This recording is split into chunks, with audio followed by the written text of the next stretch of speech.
Hello everybody and welcome to the very first episode of Painting Cruel Seas. This first episode, we're going to go big. Well, at least for Cruel Seas, this is big because this is a Gabbiano Class Corvette. And as far as the fleets go, and I'll show you some of the other ships, this is about as big as it's going to get as far as the fleet goes, at least for now. Now this is, I think it's a 1/300 or 1/350 scale. I always get those mixed up. You can see we've probably got some Hotchkiss machine guns there, something along those lines. We got some of the pom-pom type guns back here, like a 4.5, 5-inch gun there. It's kind of a typical loadout here. Now let's show you some of the other ships in the Regia Marina. So we've got this is not the F-Later, but see we got again kind of a barge type of a look here. All of the crew, the lifeboats, the air recognition markings, all those going to be painted in a pretty similar manner here. Now here's your F-Lighter, and this is really packed with guns. They really shoved as much on there as they could. Again, got the crew on here. Now, I'll just say this real quick. All the crew tends to come in these sets of 3 like this together. You can snip those guys apart because you see we've got 2 of them over here, and then we've got some singles. Here we go. Here's one of your other crew that's again part of that 3-man sprue. Now we've even got these smaller Moss boats here, and that gives you a real sense of scale as how big that Corvette is, because you can see how tall these guys are on the Moss boat and how big those torpedoes are and everything else. The typical fleet comes with 4 of the Moss boats, 1 each of your barge boats, and of course your Corvette. And you can see we've got some references here. I'm gonna bring up this one a little bit bigger right here. So we're gonna try some of that dazzle camo right there. You can see again the air recognition markings. You can see how the lifeboats there, that's that same yellow with the red stripes on them. And I believe the crew are also wearing red life vests. Now I got this other reference here. This is a little bit more of this is another, probably well, let's see, maybe a 1/600 scale. I'm not sure. I can't forget what it was, but it also has, again, the dazzle camo on there. So it's a little different look. Every time you look up a reference for these things, you're going to find different colors. Because even here in our 2 references, you got different colors. So let's check out Cruel Seas itself. Now this is from Warlord Games. As you can see, you've got everything comes with this. Your torpedoes, your markers, splash markers, all that kind of stuff. And you have your starter set, but then each of the participants has their own. So there's your starter set up there, but here we've got the Royal Navy, and each of the fleets has a little different theme. One's a mine layer, one's a mine sweeper. Obviously the US Navy focused on landing troops on the beaches, and the Japanese fleet, well, kind of just the opposite. They want to keep them from doing that. So over time, we're going to try and do some of these different boats here. And I even got the aircraft too, so we're going to try and do some of those. See, there's a crew right there. You got those packs of 3. So again, you can only do so much with those. Look at that kind of dazzle scheme right there, and the Vorposten flagship. Now here we go. Here's your, so that's the F boat or the F lighter there for the Kriegsmarine. So you can, again, here's a minesweeper. It gives you a little idea of what it is that we're working on. And speaking of references, here we go. So there was no shortage of varying types here. So we're gonna do an amalgam of what we've seen. It's the best you can do sometimes with these type of things. What are we using for materials here? This is gonna be fairly basic, the usual. Here we'll grab some of these liner paints so you can see some of those. Got the usual gray liner, blue liner, you see those a lot, but you'll also see the sepia liner, brown liner, even red. This will help make some of our rust and our weathering here. And a few other just sort of minor colors here. Again, all from Reaper. These are off-whites, Maiden Flesh, Mega White. And then this ghostly moss here. This is gonna, we'll mix this in with some of our midtones. It's gonna give our hull that sort of a bluish gray that I showed you on the other ships right there. Then we've got some accent things. We got some yellow. We'll use probably the clear yellow here and the red, maybe even throw in some of the orange. And then for whatever highlights we got, extreme highlights, then we've got a pure white. That's not going to show up for quite a while though. Now in terms of brushes, what do we got here? We've got our usual craft brushes. Now when they're new out of the package, they tend to be pristine with a really nice tip on the end of those, and we'll show you a little package of those. Really can't beat that. $5 for 12. You can get them at Hobby Lobby in stores, or you can get them online. Then there's also right there, oops, wrong side. See a little treehouse address there? That's Oklahoma City. I'm still going to try and contact them, see if I can get more of these in bulk. And what I'm going to do here is I'm going to fill up my water real quick. And then you can see just how nice of a tip we get on these brushes. And by the way, too, we're not using mediums or gels or any of that kind of stuff. We're just using straight up water. So there you go. Nice tip on that. Let's grab one of these other ones that, as you can see by the handles, seeing a little bit of wear and tear. And this is going to be an important brush for us too. So look at what we got here. We basically have our own homemade filbert brush, except the bristles are probably twice as long, maybe 2.5 times as long. We got a really nice feathered edge here. Watch what happens when we twist this around. Boom. Just as sharp of a point. So now we have a chisel edge. You can do a lot of neat stuff with this on your right here. Again, to get that dazzle camo working on the side, that brush is going to be really helpful. Now the primer that was used, actually I just did a video on how I prime stuff. I'm going to link that to this video. You can see it in the description, and I think also the card will offer a link to it. Just a few different colors of Badger Steino Res. Usually start with some kind of a reddish brown, then maybe the slate blue, then this over the top of that. This is sort of a tannish color, and then a little dusting of white. It's almost like a little bit of pre-painting, and since this bad boy is a big chunk of metal and resin, having 6, 7, 8 layers of primer, not a bad idea, because there's no other way to handle this but to handle it. And you're just going to have to pick it up and grab it. There's no gentle way to mess with it. And that's all of these were done. So what we'll do is we're going to lay out those paints, especially the liners. And we're going to do some initial glazes and washes. What we'll do is we're going to shade all of this primer right here. And you can see, as we hold it up, how there's some extra darks and there's color in the dark too. And that's what we're going to add to our Gabbiano Corvette. I am going to grab a little extra thing to put the turret on, because we'll just paint that separately. So let's get that paint on the palette, and we're going to gear up and do ourselves some nice washes, do the shaded base coat, all that kind of stuff. So we'll be right back. We've got our paints out on the palette here. Starting with gray liner, up over here, blue liner, brown liner, sepia liner. We'll go with that for right now. We'll maybe throw some other stuff in as we go along.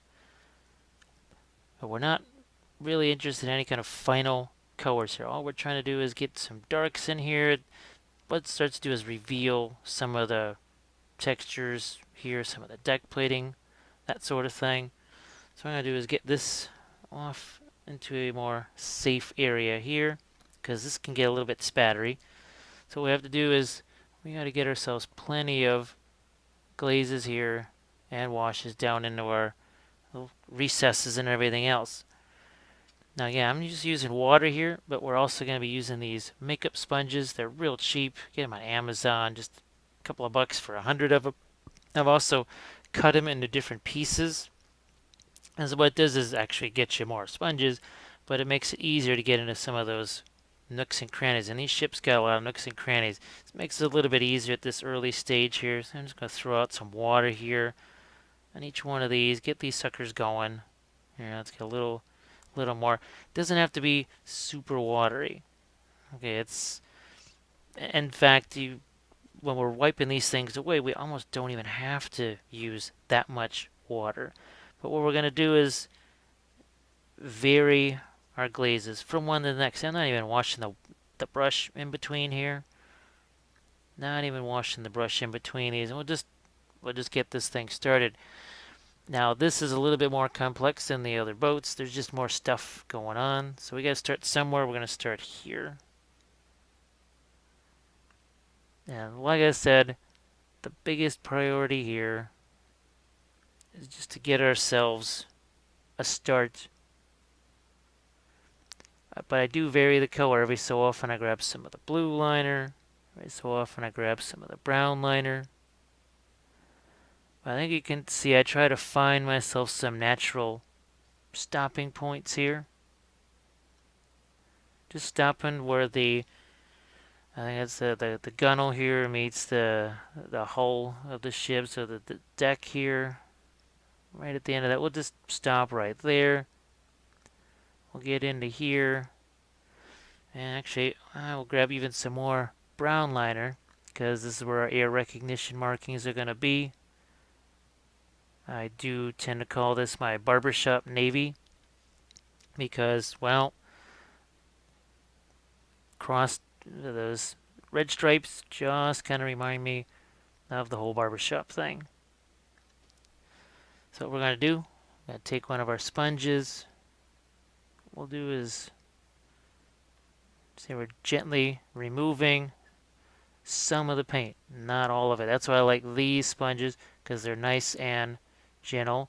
Also, too, you don't want to be bending these, because those will bend pretty easy. Those machine gun mounts and those auto cannons and such, those suckers will definitely break on you if you're not careful. So see, again, we're taking this sponge here, trying to get into some of those little nooks and crannies.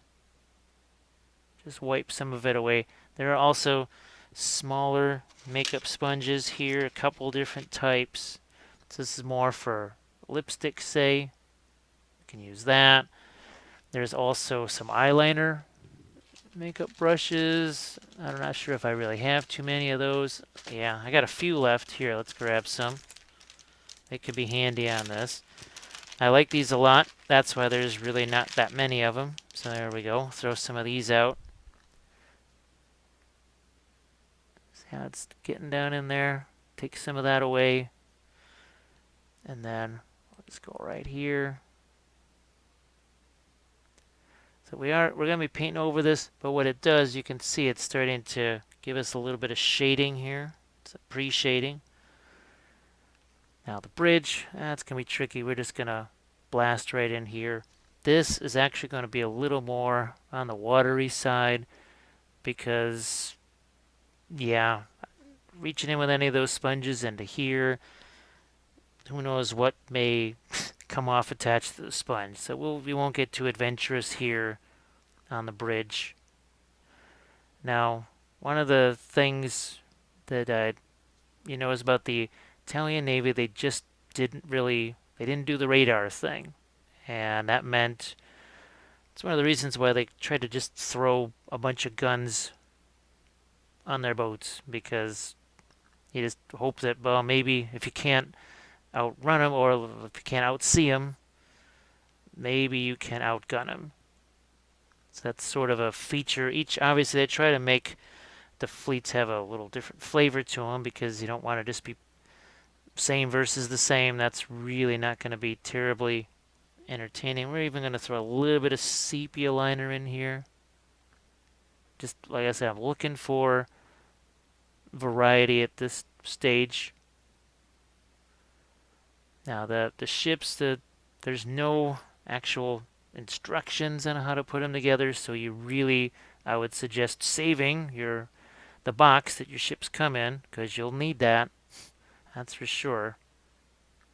You'll definitely need that box.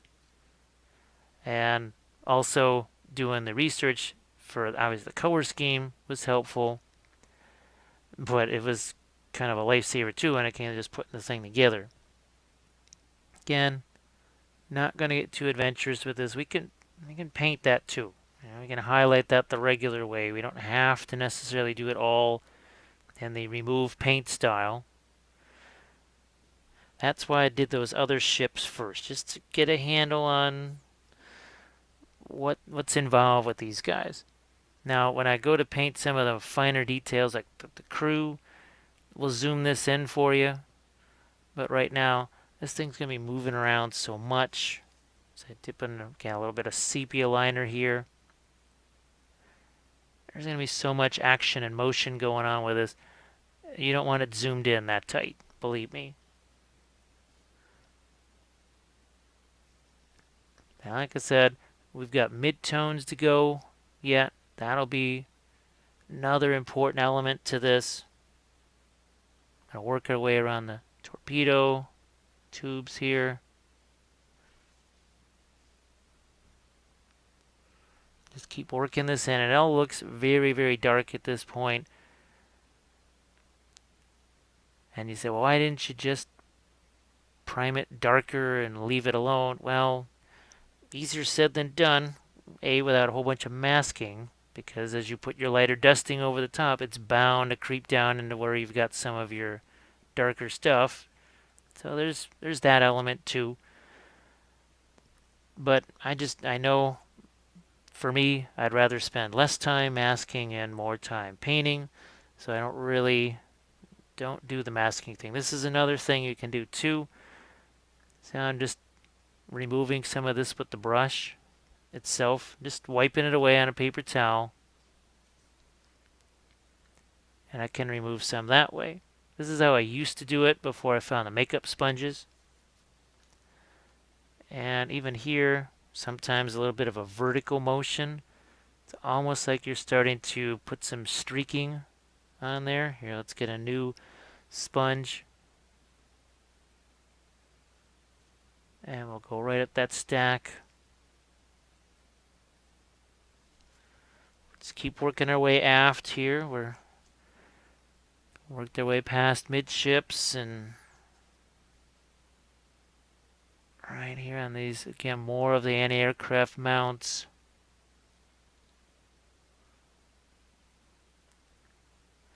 There's some parts of this, well, if you can't see it real well, that may get painted off camera, because there will be times where I have to hold this a certain way so that I can get paint on there or that I can see it. I know it's important that you see it too, but it's kind of, almost every miniature has some point in that where I can't do the acrobatics to keep the thing on camera or in the lights at an angle where you can see it and where I can comfortably work with my brush. So I'm going to do the same thing here with that brush. Just get that down in there. And this is what I love about this brush, because it holds a lot of water. Holds an awful lot of water. But when it's dried out, it's capable of picking up a lot of water too. And that's not a bad thing. Just working our way out. We're almost there. Now we're getting into your depth charges. Here we go. Some blue liner, some gray liner. This is not the most thrilling process, I guess, in the world. But it really does. It helps, and in the end, it actually does save some time. It really does. Those ships, those other ones that I painted, I was at a convention at Little Wars painting those, and it did not take very long. I was painting those just during the dealer's room hours there, while I was still talking to people and doing little quick other secondary demos for them. So it's, believe me, it is a time saver. It'll all work out in the end.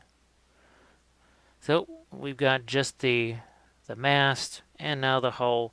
This is where I'm going to go really into the blue liner here. This is a lot less watery. You can see that's almost, I don't know, I want to say 70% paint maybe at that point. Maybe only 60. I'm just going to run this all along here, all the way to the stern. Bang. And now, time for our sponge. This is where you really start to see what that sponge can do. Have to work fast though. Can't linger too long in any one spot, because it's going to dry on you, and you'll get probably some unwanted watermarks. So I'm going to grab one of my cut up sponges here to get this. And what does that do for us? Well, in some ways it creates a little bit of streaking, something that we can work with later on. Something I do on my tanks also. So as you turn around to this side, you can see, well, it's a little bit too pristine. This has not only some shading, but it already can start to get a sense of those streaks. Let's do it again. Blue liner, gray liner together, right along the side here. From stem to stern. I promise I won't sing any sea shanties or anything like that. Even with no copyright violations, I think YouTube would shut down that horror show real fast. To the fantail. Start removing some paint. Doesn't have to be precise. It's the gist of it. That's all we're looking to do here.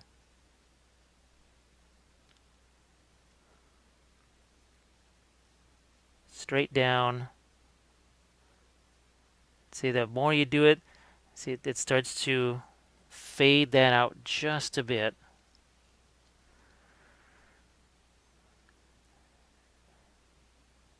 Now when I painted the other ones, they were smaller, so I didn't have to have quite as much attached to my little hand holding device, but like I said, this thing is a big honking chunk of resin and metal, weighs a ton, so I need to really secure it. It's just blue tack, that's all it is, nothing special. And that gets us, so now we've got sort of a pre-shaded look right here. Now as far as shaded base coat goes, while we've got this here, we're going to let the deck portions dry a little bit. Let's see what we can do here as far as making that bluish gray. So this is that ghostly moss. Any kind of seafoam green that's close to that is good enough. It doesn't have to be that exactly. I try never to give exactly, you got to use this color. You have to use this. No, not really. You don't have to use it. Now, I know some of the reference pictures, they show it almost to be more of a warmer gray. So if I wanted a warmer gray, well, we've got our off-white that's a little bit warmer here, this Maiden Flesh. Just going to throw it out there so I got it. And here we go. Let's mix up a little more of that. Why am I going with the bluish gray? Well, because of the water. The water is reflecting. Well, I'm going to add a little maiden flesh in there too. And this is what I love about these. Look at that. Nice, big old flat brush. I think I can zoom in here for you. One shot. And we'll just make sure we got some good focus for you. And we are going to go right down this hole. And you can see it's not, there's a little bit of water in that, so it doesn't cover 100%. We can even do this. So it's doing a couple of things. It's blending our paint together. It's sort of almost like we're doing it with oils. But it's this soft touch that this brush gives us. See how we're not necessarily covering everything. We even take some away. Keep working this down. Rest of the hole here. That's why I wasn't worried about that little bit of overflow. And this is the nifty thing too about these brushes. I hold it on its side. It's an even bigger brush now. Holds plenty of paint. No problem. Look at that. Got my sponges. Can take some of this away. So what that's doing is creating these tiny little variations instead of this pristine, like what we had when we first had this just primed. It was a little too, yeah, the seawater hitting that. That just, yeah, you're not going to have that sort of pristine special paint job there. I know the airbrush stuff is cool, and like I said, I primed it with an airbrush, the Badger airbrush with the Stynylrez.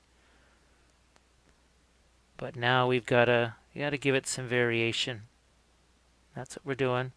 So here we'll take our sponge again and just work on the stern. And we're going to swing right back around again. I'll show you my other boats, and you'll see kind of how that played out. Like I said, if some of this was still, now if I did this in oils, it'd be even more fun. You could do all kinds of wet blending. There may be a fleet that I do in oils. That could be fun. Or using the brush on its side once again.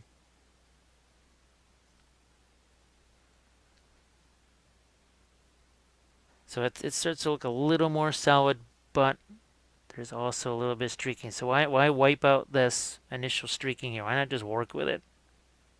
That's what we're going to do. All these portholes here. Now I didn't have that opportunity on the barge boats. There were not a lot of portholes there, so I couldn't do that little rust effect, the streaking that happens out of portholes. But I can do it here. There's plenty of those. So we're getting a decent amount of our blue-gray here. We're also going to hit some of that on our stack. Some on our superstructure here. The windows in general, I've just gone with sort of a little bit of a sky blue there. Now these might be a little bigger, might be able to put a horizon line on there.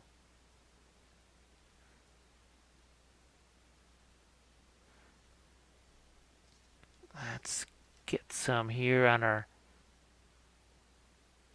right there.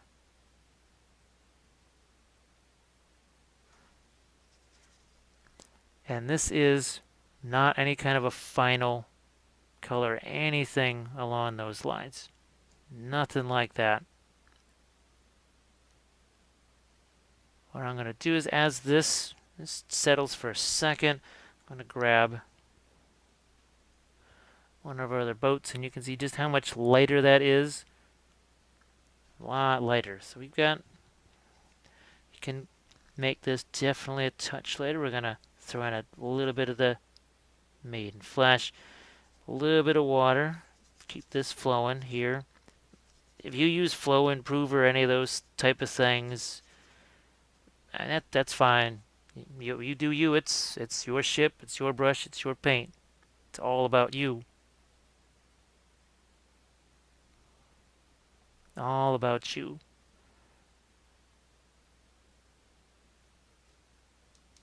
And you can see that with each of these progressively lighter layers, it gives me an extra chance to do more of this variation here. So here, that's going to be a little bit darker. We're obviously going to have some kind of streaking going on there. There's no way you wouldn't have some sort of a little rusty type of an effect going on there.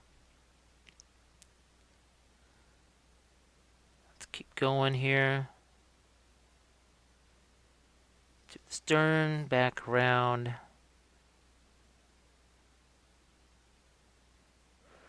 That's what I love about these brushes here. Look at that.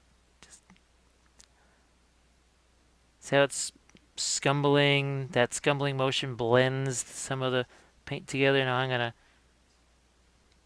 get in here and again hit some of that superstructure there. Add our bow again. I can even use my finger to blend that if I want.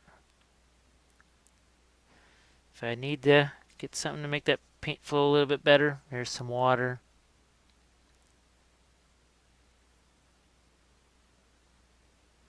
And as always, trying to play off of what I've already done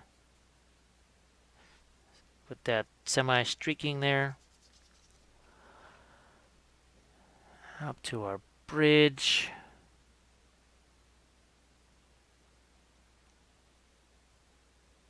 Stack.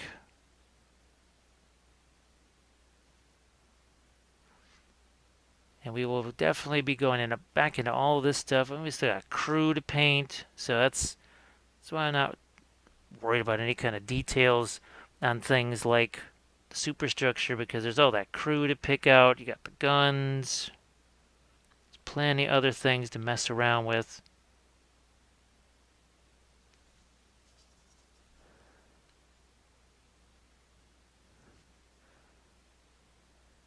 Back into our superstructure here. Then I'm going to throw a little bit more of the seafoam green / ghostly moss. And also when I throw that maiden flesh or off-white in there, it does a couple of things. It lightens it up, but it also turns it a little bit towards a more neutral gray.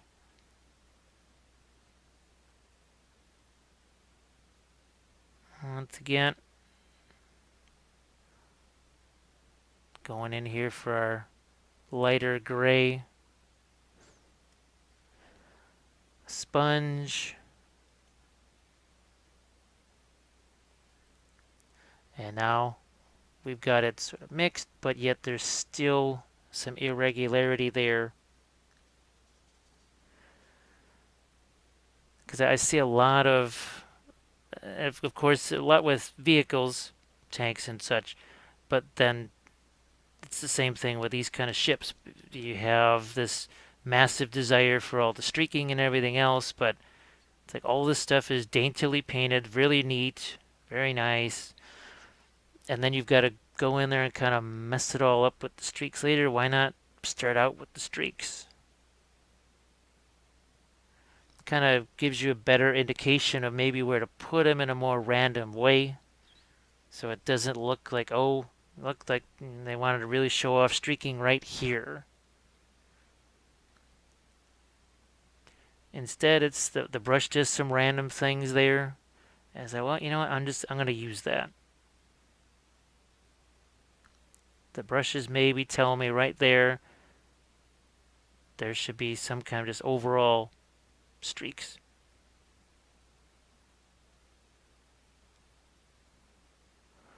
And what can look like a dry brush is certainly not a dry brush. Look how much liquid there is in this brush.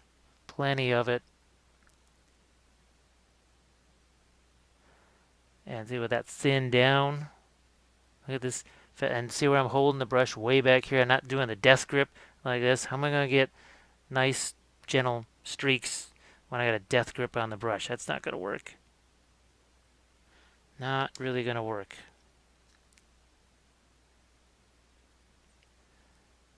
So I'm doing the thing where I remove some of the paint. What that can even do there is put a, this is almost a little bit of wet and a wet blending right here. Like I said, can use my finger too. See how much paint was on there? Plenty water.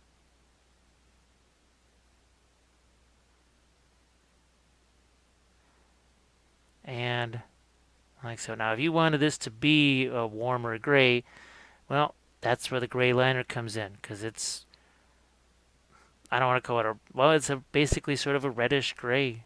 When you really think about it, that's what it is. So working in our streaks there. Here too. And all of those other boats that you saw did the exact same thing. I just didn't have the luxury of all this extra space to work with. So this is really nifty. Let's go this away to the fantail.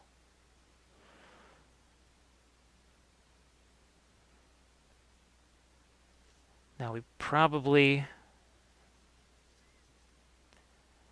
I think we want to establish our dazzle camo as early as possible, because we don't want to have to be painting that over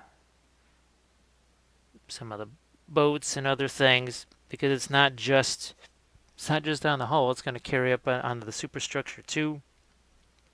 So might as well hit that as early as possible. It's sort of like when I do object source lighting stuff. I try and get the object source lighting on there right away, instead of doing a whole bunch of stuff and then trying to paint it on there. You can see I'm also starting to, at this point, starting to pick up some of the other lighter portions of the superstructure. Even now at this point, some of our initial wash is still there.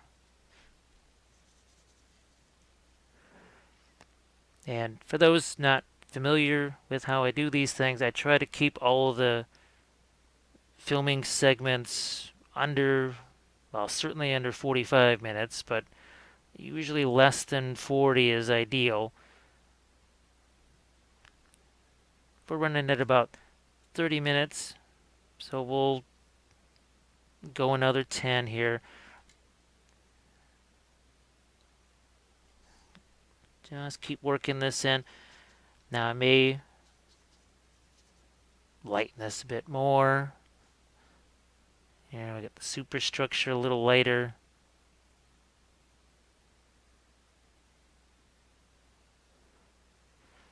Working on these different panels. Obviously, we'll do some chipping stuff up there too.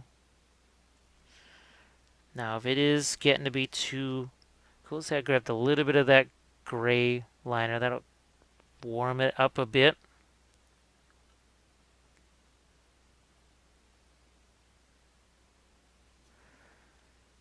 As I said, I'm not going to worry, not going to sweat all of the little tiny bits just yet. Here, we'll get our stag. I know this is being held upside down a lot, but directional strokes mean a lot, especially on something like this. I did it on all those other little ships, even on the moss boats. Getting that, see this vertical appearance, that's pretty important, because if it's all side to side, that's just not making any sense. Doesn't make any sense at all. The other thing I'll do during the break is really examine closely what the life, instead of just the inflatable wraps, what are the light bulb? What kind of color did they actually throw on those? So I'll double check that too.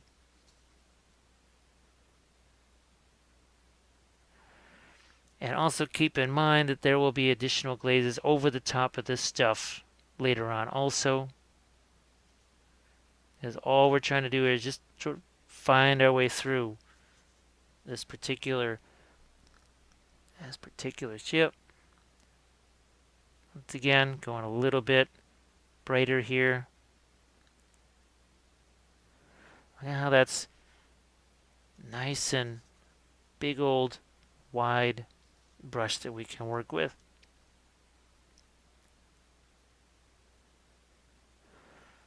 And as that's thinned down, see how that leaves some of what's underneath behind there? That's cool. The secret weapon weathering paints, I was thinking of using those, but I wanted to stick with the same stuff that I used at Little Wars when I was doing the demonstrations on the other ships. This is also a fairly basic thing. I'm just trying to stick with a few of those liners because they let you just do so much. As far as shading, we can even make, like I said, some chipping and some rust stuff out of those. Here, it's a little more water. I'm going to touch of that gray. Sorry, again, we got to hold this on its side so I can do it. Look at, I can't emphasize this enough. This notion of not just a directional stroke, but also basically a general brush stroke too. So a little more of the maiden flesh in there. As we continue to just get lighter colors out here, but also maybe something that's a little bit more on the neutral side.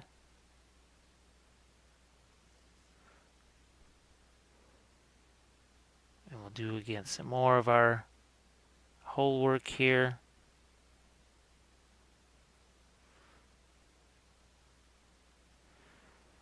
And as you look at the reference pictures for doing the dazzle over this, it's probably going to be, looking at that going, that's probably going to be blue liner with a touch of the brown liner, so that it almost turns a little bit on the greenish side. It's sort of like a dark bluish green. Now the other one shows it being more of a warm gray, so that's why I'm just going to split the difference between the two, I suppose. I also want to do that, the ID numeral. I think that would be fun. It's not super complicated either. Here, let's put the last of the maiden flesh and so here. I'll just put a little more of that, a little more out here. You're gonna need it anyways.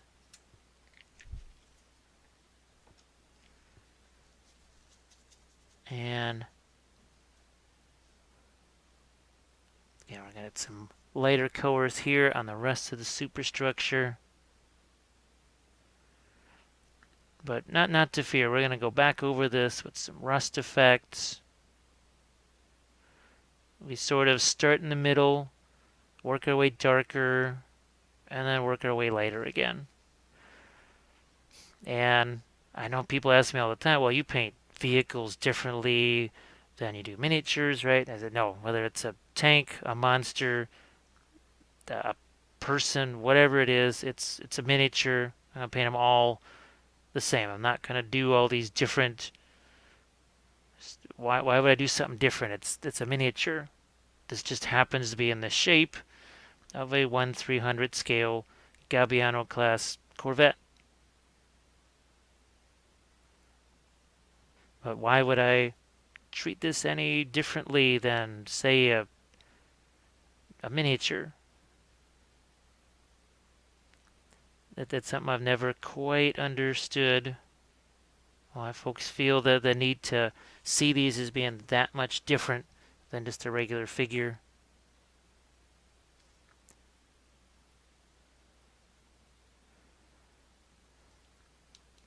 Alright, so what we're going to do is part of the shape of this. We will hit the deck. Haha, no pun intended. Or was there a pun intended? Because that could extend out over this, and we don't want to negatively impact that. Yeah, for those of you, I tend to utter a few either puns or t-shirt worthy phrases, as in catchphrases. And there's a catchphrase you're going to hear me say a lot. If a color goes somewhere, it's got to go everywhere. It's one of the reasons why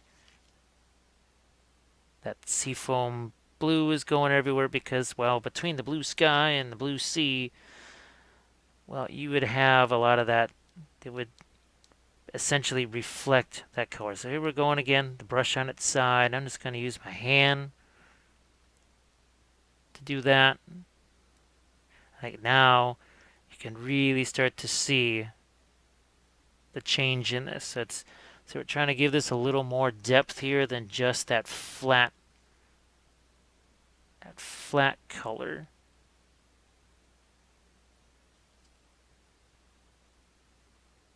A little more here.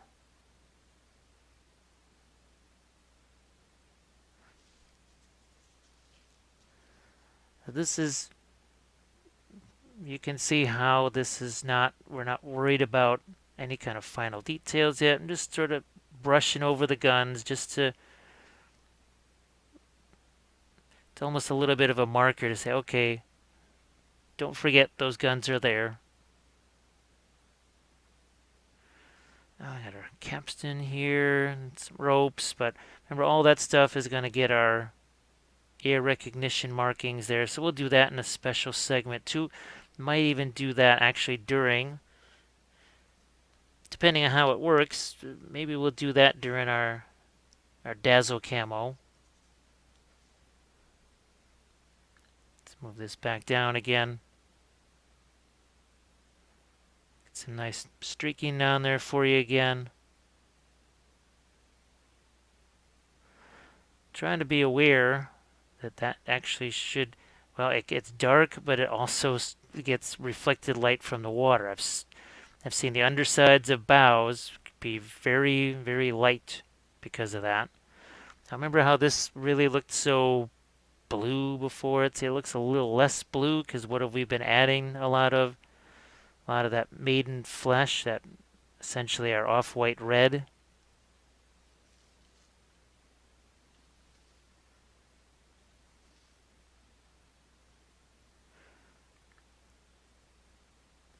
So that's fairly well along there.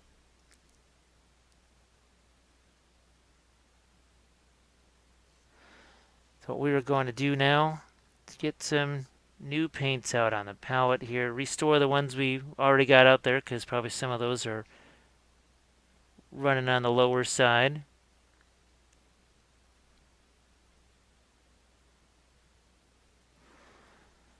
And we're going to do some of the action here on the deck. We'll hit the deck next. Be ready.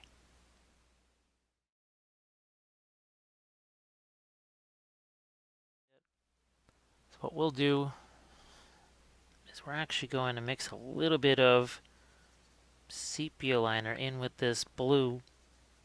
That's going to get us a little hint of green also, just in a very muted way. But now we're going to take some of that maiden flesh here. Let's see what that gets us for a deck color here. So you can see now their example in the upper right, this color matches that a bit more than the one on the lower left, which is obviously much lighter. It's pretty much the same color as just the hull itself. One of the reasons I'm liking this as a deck color is because I'm also going to be using it as our dazzle camo color. Now, take a look at what's happening here. We're not doing this. See, I'm leaving some of the original glaze behind. Washes, whatever you want to call them. Leaving a little bit of that behind. That's intentional. That's why I did those glazes in the first place, because I knew some of that was going to stay behind. Because there's just no way to get all the way down into some of these recesses, like I said, without hitting something. That's why, another reason why I wasn't dabbling around with too much, but say these depth charges and some of those other things.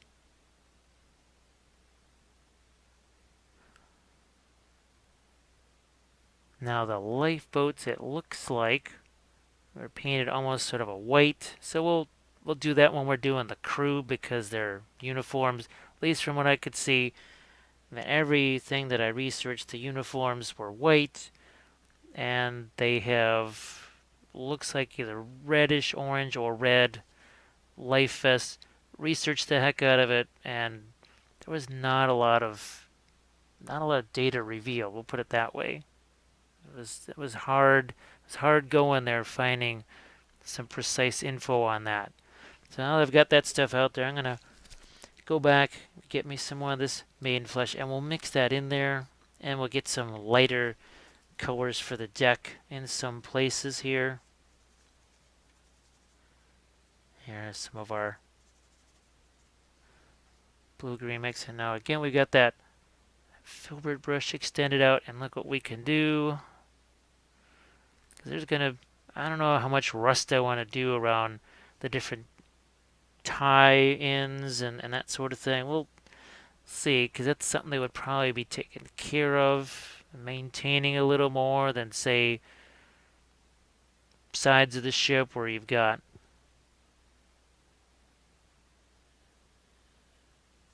portholes and such. They're not going to be hanging over the side, necessarily dealing with some rust and stuff there. That would be more of a something they would do in port, I would think, and not so much on the high seas. So eventually, the whole point of doing all these ships is to do some cruel seas battle reports, just like my bolt action battle reports. And for all of us Warlord fans, you check out the YouTube channel, check out some of the other videos. I've got vehicle painting videos. I've got a whole, well, that's for the patrons, my Russian winter Russians there. So I guess I'll bring that up as I keep working on the deck color here, lightening up some of these areas. For those that don't already know, if you sign up for the Army Painting Pledge level, you basically get to see all the videos that I do every month. But my favorite thing to do is the Army Painting series. So they're usually 5 episodes long, and they cover everything about a unit. And I mean everything. The basing of the unit. Say, the example of those winter Russians.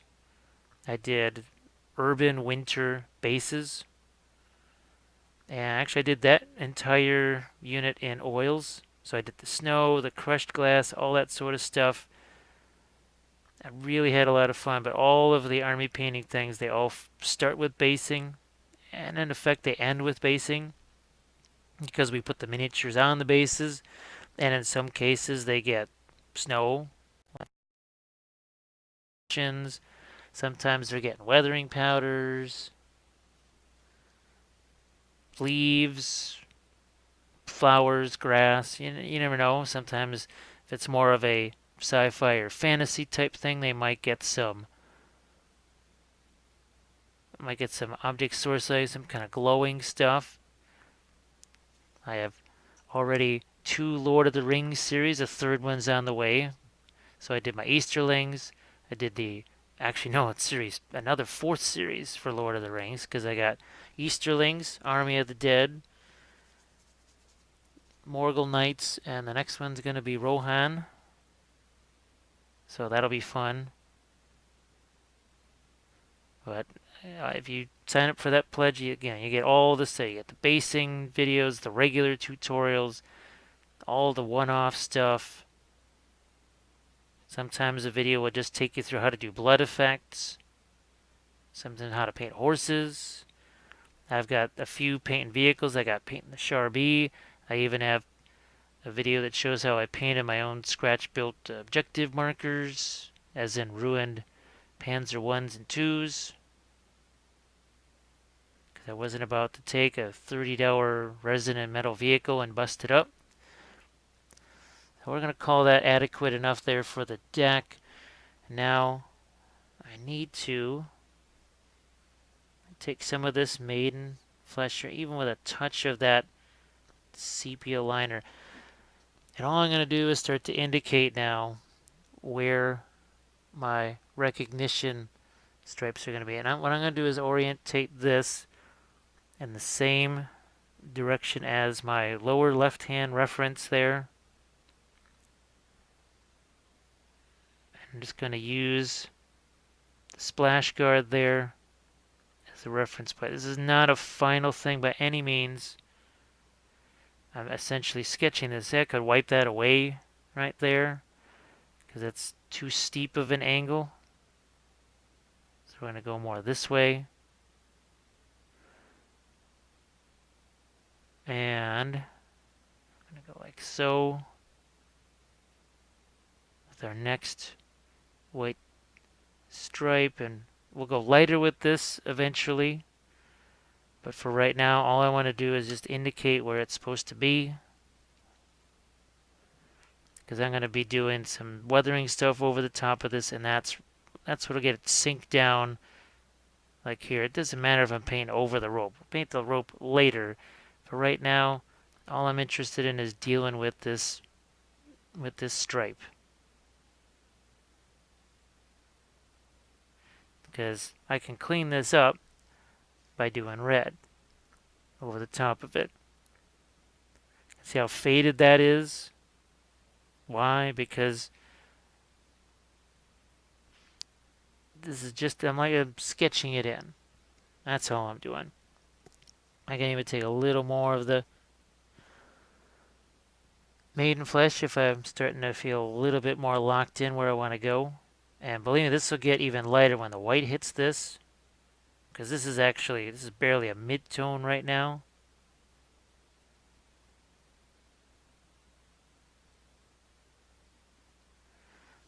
Like so, and now I'm gonna, since I've got this maiden flesh and sepia liner, I'm gonna hit some of the crew with this real quick. It's more just to remind me that they're there. Some research on this, and looking just at the box art or whatever that they've got for it.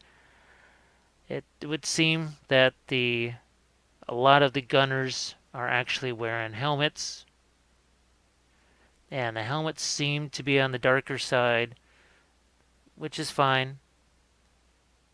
I just went with that. It makes sense, A, that they'd be wearing helmets, but also that they would maybe be on the darker side. So we're just doing our boats here. We're going to throw some more shading on top of that too.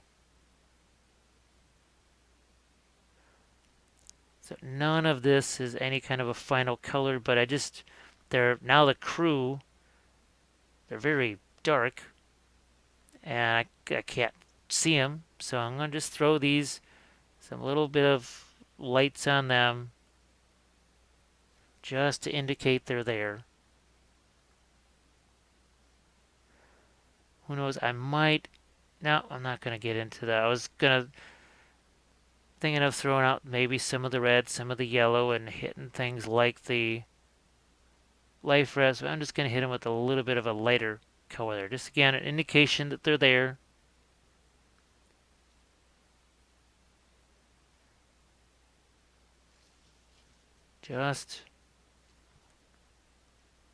Just enough to mark out. All right, there's some guys here. Don't forget about them.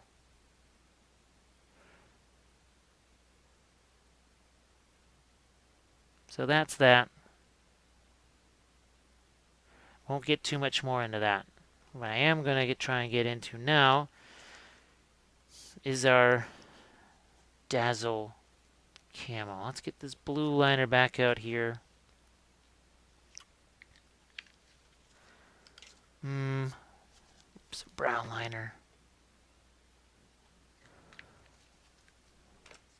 Now you could draw this with a pencil, or I see people now, they talk about using watercolor pencils for freehand and stuff, and okay, that's all great, but I'm just trying to keep things a little bit more simple here, because, well, we have to repeat this a bunch of times. So I'm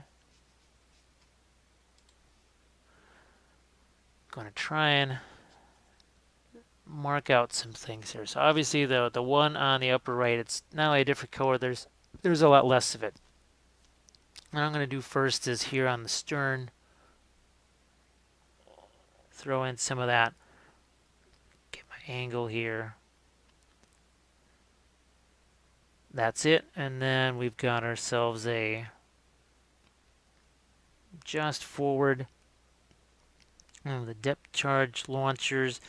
This is the nifty thing about the liner paints, is that even when you've got them thinned down, they still pack a punch. But by being thinned down, they're easy to control, make a nice little line there. And this is going to go right about here. Now that's going to be interesting where this line is, because here, let's break that up a bit. And actually now, I'm just going to throw that line right there. Now another line right here at the back of the torpedo.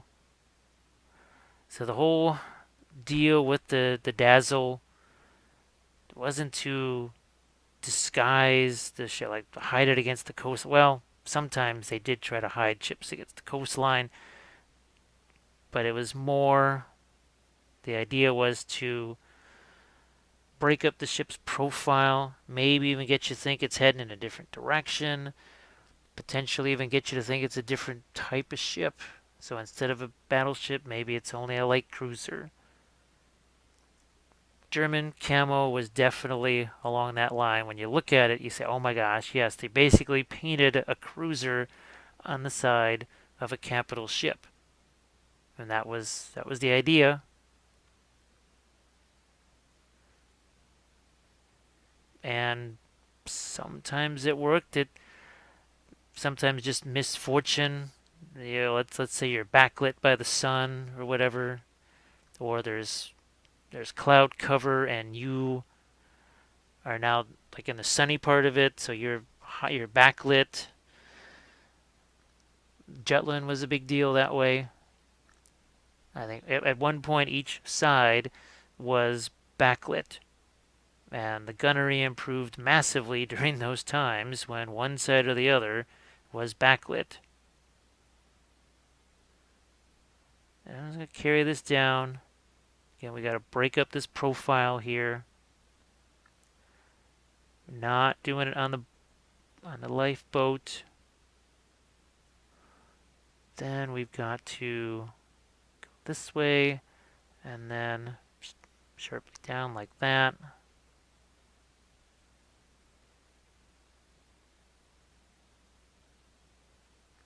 Now the other side, I'll just do a pattern somewhat similar to this. But also have to think too that we're going to weather this just like we're going to weather the rest of the sides of the hull here. We'll throw some lighter streaking over the top of it. So that starts right at the lifeboat. It's up here, like so. So I haven't really actually had a chance to look at this pattern and say, okay, what were they trying to do with this? What was this supposed to... Was it supposed to make it look like a smaller boat? Was it supposed to just confuse where it's headed?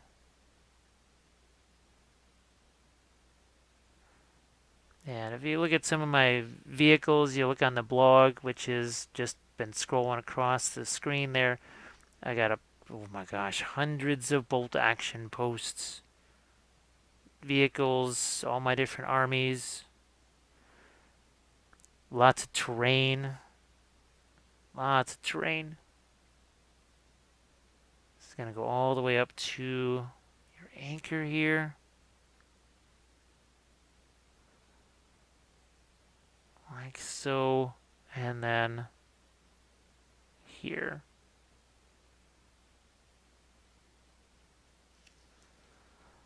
So there's our side there, and there's just this bit up here on our funnel. What the heck, I'm going to go a little bit further with something like that. Switch this over to the other side. Again, I don't know how much I want to mimic this, but we'll see. We'll try it here. We're going to go like this. It's a pattern I saw on the other side, and then we'll do one of these. Again, the wonder of the liner paints, they can be somewhat translucent.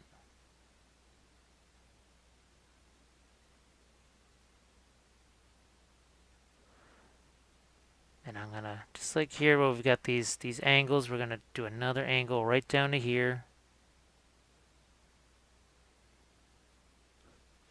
Can even take a little bit of water to that, make it flow easy.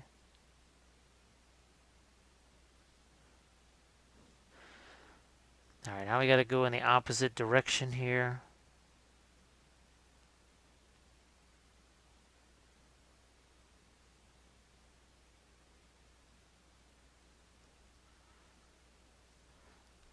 Alright, we now might want to get something right on the superstructure.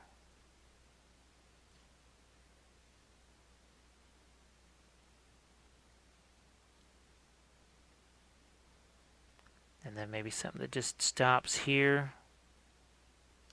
It's like that one.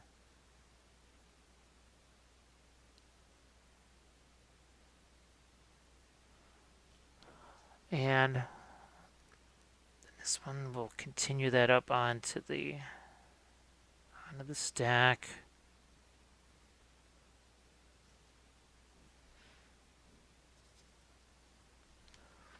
And we're just working our way across the ship.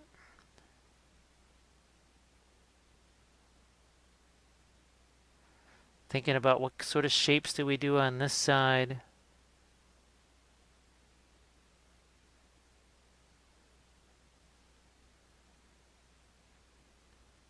Here, I'm going to go in a sort of a V pattern there.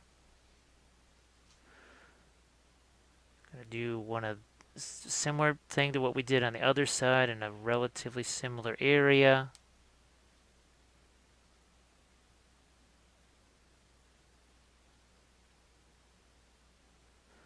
And we're going to call that mostly a day for right now. What I want to do is get into this. So this is just clear red. I love using the Reaper clears. They're sort of like the liner paint, only just more pure color, I suppose. Yeah, I'm gonna take some brown liner in there. Okay, we don't want this to be super heavy. But now, I'm just gonna start to indicate where the red's going to be. And by default, it's going to more clearly define where our white stripes are going to be. See how that just starts to pop out? Just out of nowhere. Now, if you're more comfortable with a smaller brush, hey, use the smaller brush. You don't, certainly not going to be forced by me into using a larger brush. All I'm trying to do is just introduce you to the possibility of using the bigger brush. People, they'll say, I can't use that, I can't use that, till they use it, and then you can't stop them from using it. They love it so much because they see what the advantages are.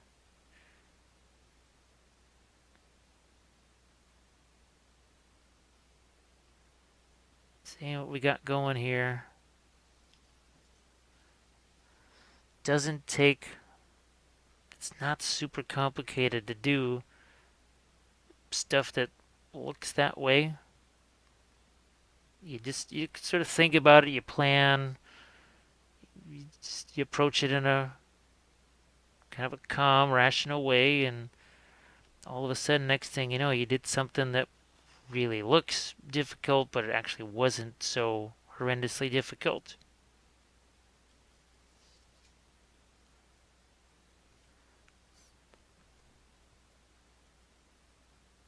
And there we go. Now I can go in here and lighten up that red, brighten it up. But all we're trying to do is just indicate things for now.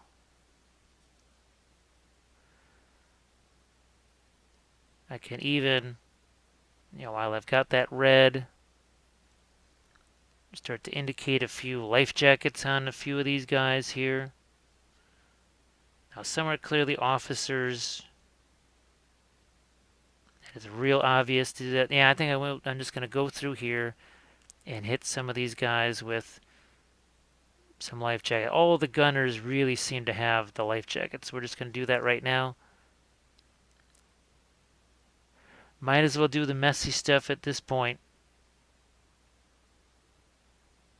because I can always, it's easy for me to paint the sleeves back. What's not easy is trying to get at this. You can see how much more difficult it is to get at the red here. Sleeves, those stick out far enough where it's easy enough to get to them.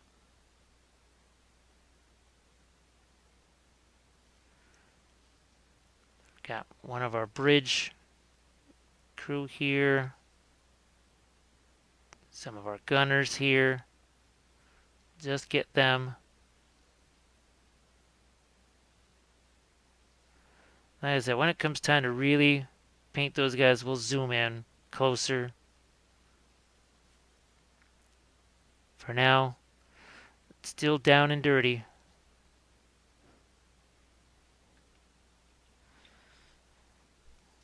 Now that's dried a little bit. I can get into a lighter red now. All the while, keeping in mind that we'll do a little bit of weathering on this. And we're also going to paint your capstan and some of your other winches here, the ropes, or anchor chains as they might be. See, I get that a little bit lighter. We'll even break out the maiden flesh again. And it's funny because this is going to look insanely bright by comparison.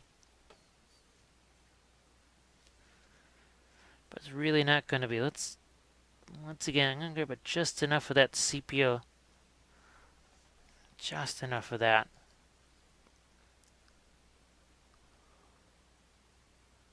And you'll see we're going to tighten up our line again. Remember how sketchy that was, and how we were moving that line all over the place, and all of a sudden now it's starting to look nice and relatively straight, relatively even.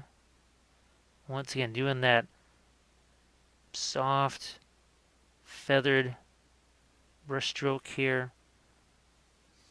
Spin this around.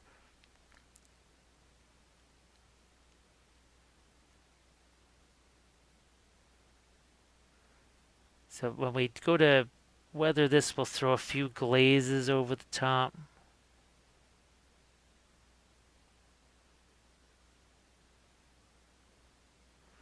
Now all of a sudden, we've got ourselves some recognition markings here. Let's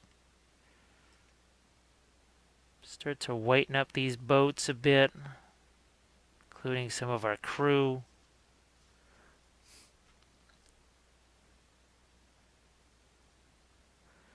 I think the biggest adjustment that people have to make when they're going to use a method like this, what they have to get over is the fact that it starts out looking real messy.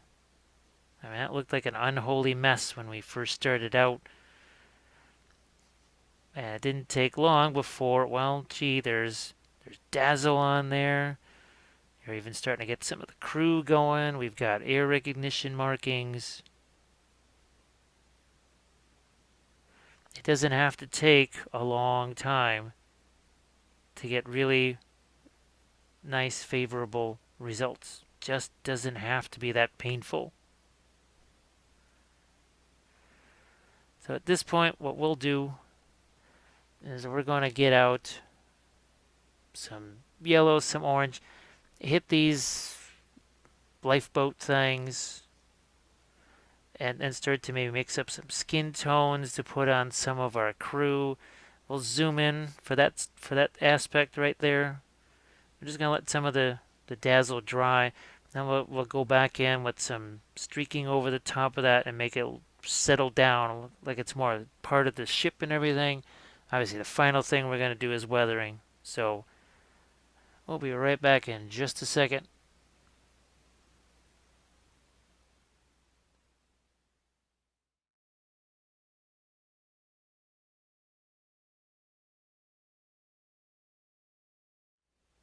So I put some yellow out on the palette, some red, a few things so we can mess around with our crew and with some of our inflatable life rafts. So I'm going to get some of the sepia line and red mixed together. Then we'll throw some of this yellow in there to just get ourselves a nice little sort of a reddish orange color, and then what we can do is build from there. So this is essentially, we're kind of creating a bit of a shadow color here. Because if we go straight to yellow, well, that's a little too intense. Yeah, I could grab some orange too. Use that. And it would still use that same color to mix the little bit of skin tone that we have to throw on some of these. The other thing too is each of the inflatables here, well, somewhat inflatables because they probably have wooden bottoms in them. They have the red stripes on them too, and I did those on our. I'll grab one of the other ones here as this dries a little bit. So while that dries, let me grab one of these guys here. So you can see this is what we're ultimately after, and you can see the red stripes. And you can also see some of the weathering that's taking place here. I'm really looking forward to doing that over our air recognition markings there up towards the bow. That's going to be very fun. So now it's going to be more of a straight up sort of a yellow here. Paint it over the top, and because, well, yellow doesn't necessarily cover all that great to begin with, but when it's the clear yellow, it's also, see, even that is a little bit more yellow than I want. I'm going to tone that down just a touch with the orange.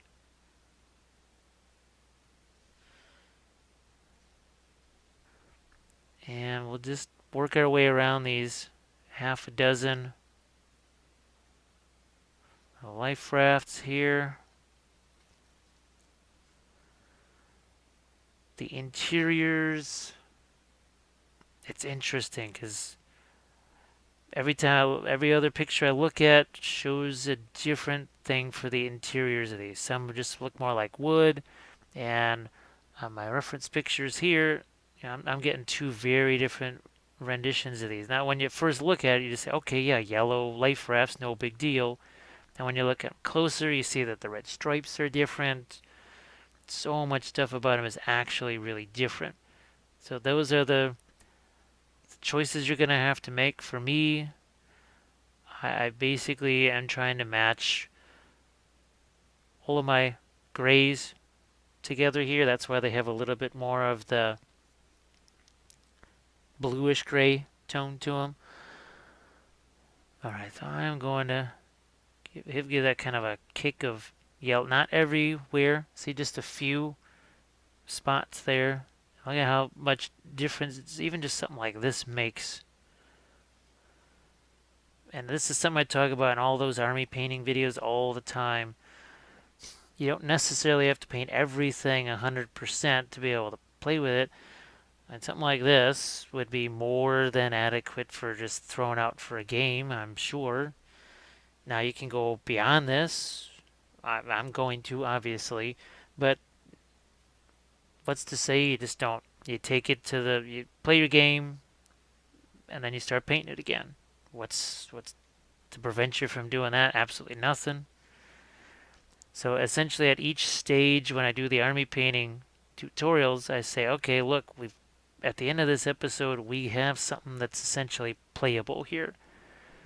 And with each episode, it just becomes that much closer to done.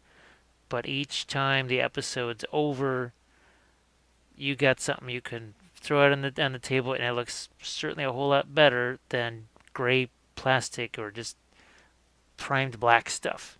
There's nothing that just can be more disappointing, especially on battle reports, to see than just a bunch of black shapes moving around on a board. So when you see my armies, I try to show that progress too, where things are coming together. That those winter Russians, the winter Soviets, those were really interesting, because even just them on their bases with some of the pre-shading almost was better in some ways than some things I've seen that are supposedly finished. So we got a little bit of variation here now. Just a bit of variation. Went basically on the yellow side inside the life rafts there. I'm going to get a little brown liner to darken down this red. And what the heck, let's go for it. Let's do our red markings on here.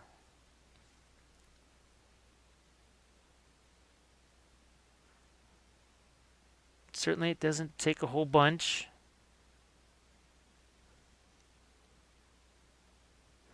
Now there's things that as far as for myself, little touches that I would want to do on mine that maybe for you say, I don't need to do that. That's just not what I need it to do. Doesn't have to be quite so fancy, so crazy, whatever. Which is why I do some of that stuff just after the fact. And especially a lot of the stuff that you probably could not even see. So what I'm going to do actually after I get these red markings, that I'm going to enlarge one of the pictures just to see how did they treat these markings. What did they do with them? And is it something that I feel like I need to do? I talk about the currency of time a lot, to the point where I say, okay, this took 5 minutes on one guy. If there's an army of 30, I immediately start adding and then start multiplying, going, that's an awful lot once you think of it in that way. It's fine when it's one or two guys and it takes 15 minutes or something. But when it's an entire army of guys, and typical bolt action army is going to have somewhere in the neighborhood of 30 infantry figures, you might as well do that early rather than later, because I don't know how many army projects I've seen never happen because they had these expectations of doing all this nifty stuff. Then they found out that the nifty stuff takes time, a lot of time. So instead, maybe in the beginning, at the very start, That's where you kind of assess the situation and say, you know what, I just don't need it that much. So let's take this bottom one here, make it bigger. Say okay, so it does not carry through the bottom. And I see wooden slats on our white boats, and I also want to paint some dark on top of the stack there.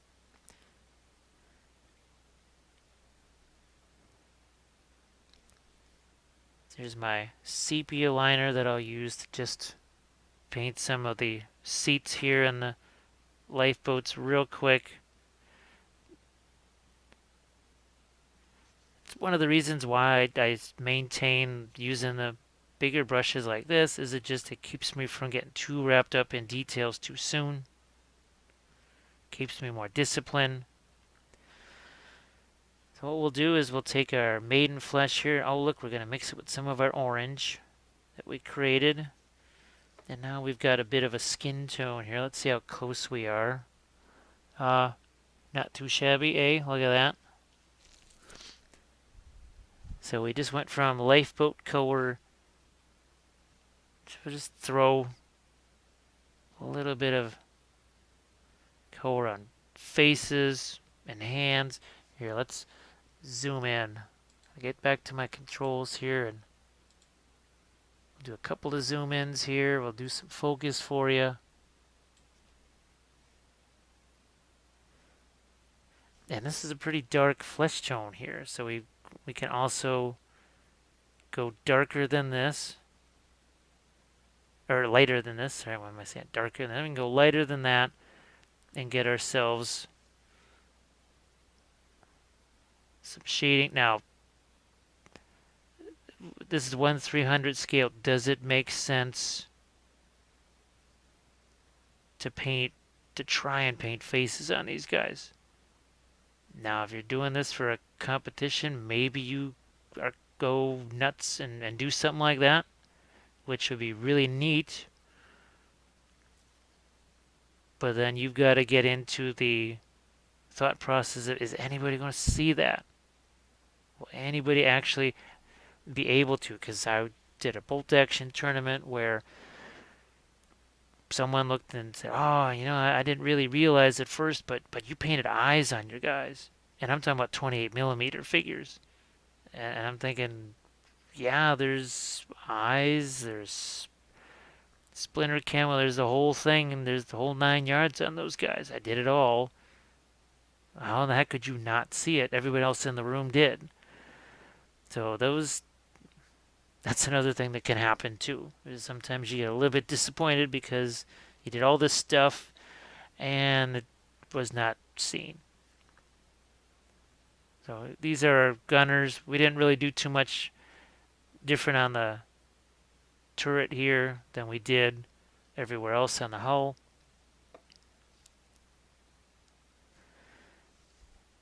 And now, look, I got my maiden flesh here. I can just lighten up that skin color and just throw in a few lighter areas here. Now I'm also going to do some glazes over the top of this.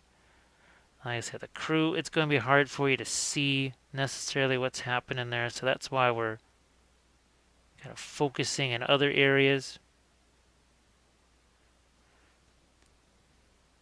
Just going to throw some of this on the lifeboats here.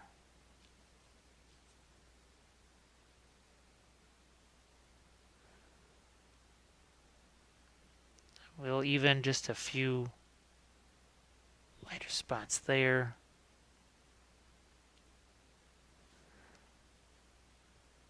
And you say, well, wait, what's he doing with the torpedoes there? I'm just throwing a few lights here that when I throw some glazes over the top of that, it's not going to look like skin tone at all. Let's get that other fish going.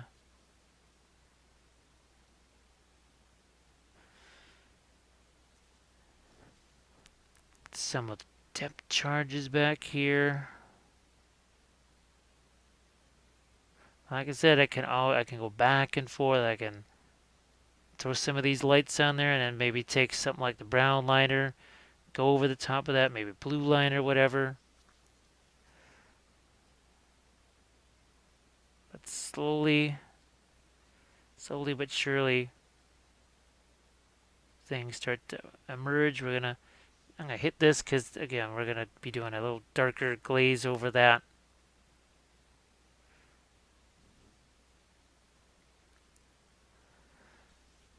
So at this point, maybe I will, while we're thinking about it, I'll locate that. Here it is. So maybe now we'll throw out some pure white because let's see, an hour 70, we're about 85 minutes into this. Okay, now you can start bringing out some white.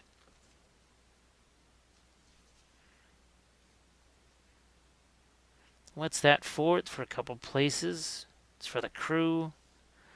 We're also going to hit our recognition markings here. See how much lighter we can go there.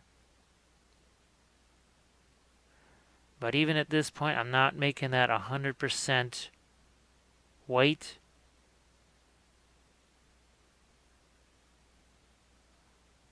Trying to leave some irregularity there.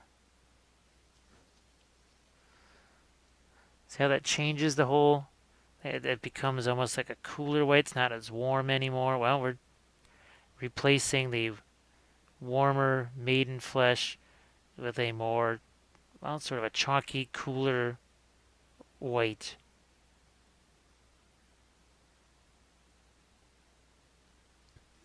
Yeah, let's get the rest of this. And believe it or not, even this is still not pure white. Look at that, what looked so light before. Gee, doesn't look quite so light now, does it?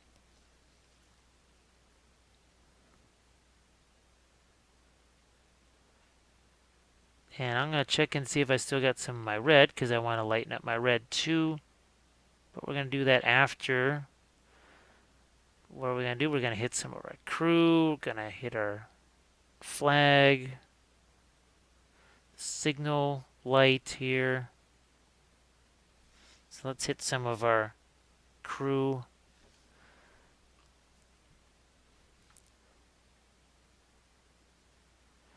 And this wanders off camera. I apologize for that. This is the first ship that I've painted, so every time you do something that's so different shaped like this, it's always going to create a little bit of chaos and mayhem with the camera. And of course, well, we did the biggest, most complicated ship in the whole fleet as our first video. I wanted you to be able to see more of it. The other ships, they were okay as live demos. When I do the other fleets, I'll hit some of the mid-sized ships. I'll hit, obviously, I still have, I think, one or two of the Moss boats left. Maybe one. Yeah, I think there's two left to paint still. Maybe I'll try and do some kind of tutorial on those.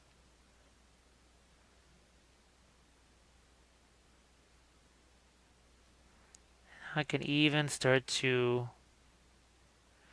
find a few highlights in places at this point. And I'm not going to do the windows white, but I'm just going to do, I want to get some indications of windows in here. Because we're actually going to go sky blue over that.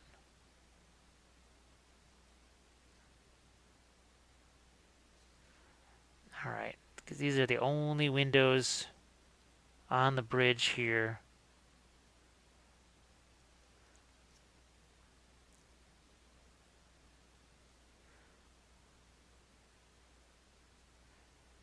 And don't be shy about doing this and then wiping that away. And if we're trying to keep that as irregular as possible. So go in there, see, tap away, get rid of some of it.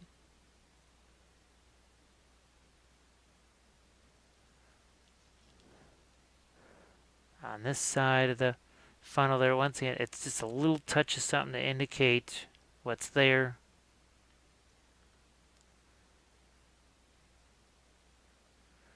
And we're not trying to do a whole lot of edge highlighting here, just enough. You know, we're going to hit those and knock those down a little bit also.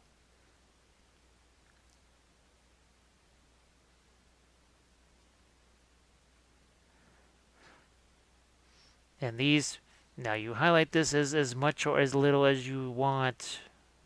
You know, to me, I like to go back and forth, throw in a little bit of a glaze here and there. Maybe that's not for you, no big deal. Like I said, you're the one that shelled out the money for the ships in the first place. You get to do whatever the heck you want with them.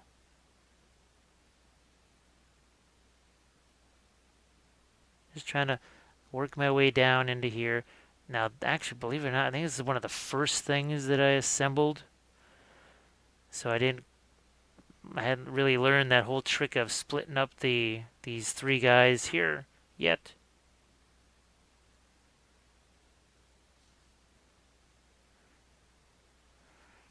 And I'm sure with each of the other navies that I'm going to do, there's going to be something that I don't really notice until I've probably gotten halfway through the fleet and go, oh, okay, that's what that is. It happens a lot. Happened with my French army. Happened with the Fallschirmjägers. Pretty much happened with everybody.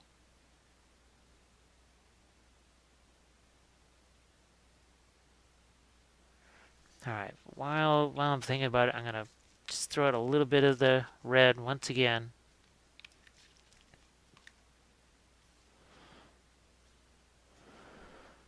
And we'll lighten up some of these stripes here. If I need to, I'll mix a little bit of yellow in with this. Which I just might do in a few places.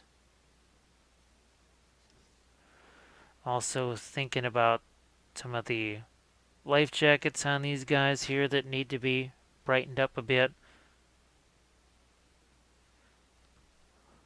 Then we got some guys here on these aft gun mounts.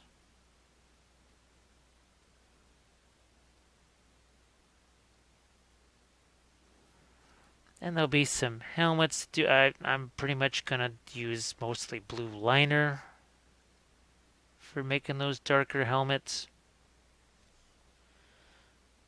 Alright, we do have just a touch of yellow here. We'll mix that in. And see how that starts to lighten things up right there.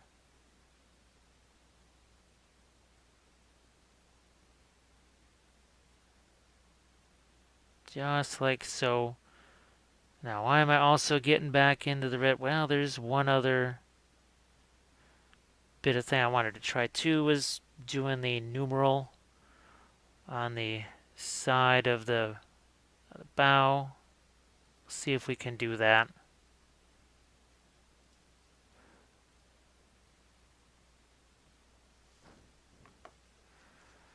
Don't want to forget my gun crew here. So let's look at our reference here. I'm going to make that a little bit bigger. And everything all start out with a C. I'm just going to go with the C41 there. Alright, fairly basic. We'll just do that. Okay. Shrink that down again. And it's going to start right around here. Looks like right about where that capstan is. Try and make it so you can see it. And it's about 1/3 of the size of the overall or sort of the height of the overall hull. And again, you can use a smaller brush too if you want. I'm going to be doing some of the rust effects over the top of these things anyway, so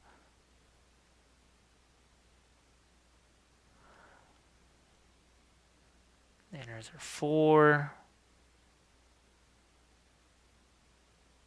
and then there's our 1.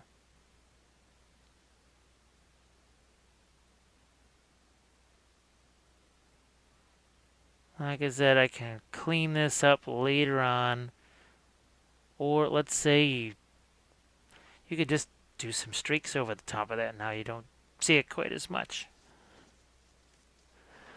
Now I've got to reverse this here. I got to say, okay, I started about here.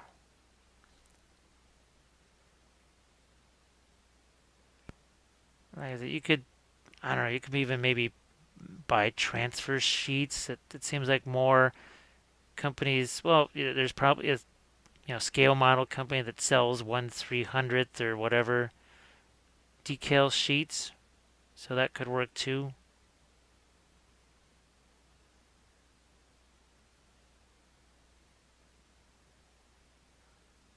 Like I said, this one I'm not worried about that being all perfect and everything, because there's much more stuff to do. I'm gonna take out my, where's that brown liner here, and I'm just gonna get some darker colors on the stack here.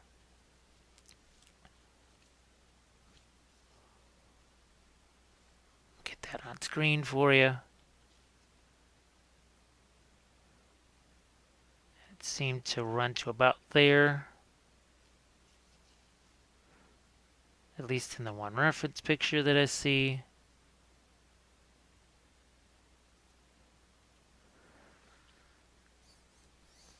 Let's get ourselves our blue liner. Bingo, there it is. I am going to mix a little bit of maiden flesh in there so it's not so dark. Let's just throw some helmets on our gunners here.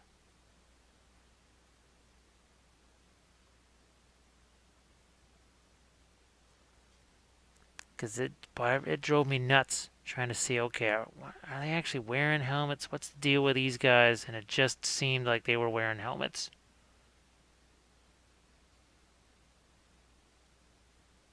So they're all getting helmets. Throw the helmets on there. Also makes the skin tone show up a little bit more.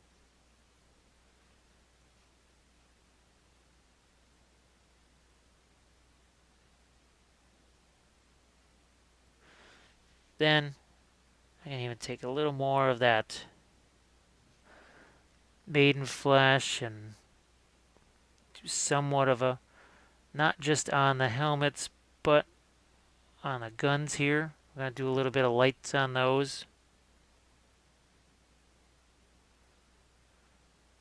And then we can even do some darker shading on those guns at a certain point.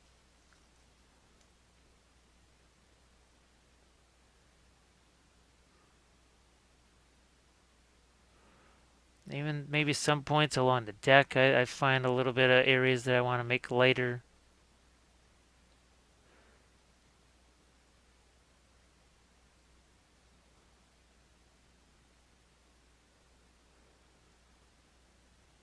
Just a few spots. I'm actually going to hit some of these winches and the capstan here because that we don't want red on that.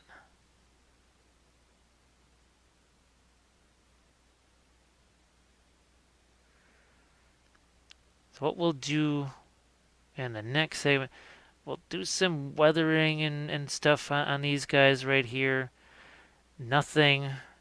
Might still go back then and do like a final thoughts sort of deal. Try not to keep this thing too long. Like I said, I'd love to make this be hours and hours long, but I'm not sure you want to spend hours and hours on just one of your Cruel Seas ships, even though it is sort of the highlight of your fleet. So that's what we'll do next. We'll break out our, well, it's not really some different colors. We'll just break out some of our colors that we've been using, and then we'll do some weathering and some rust and that sort of fun stuff. So we'll be right back in just a second.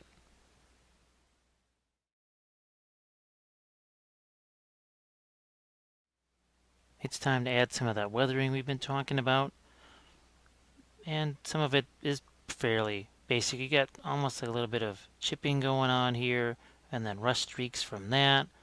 We also have some coloration here on some of these surfaces here around the platforms, and of course over our air recognition markings here.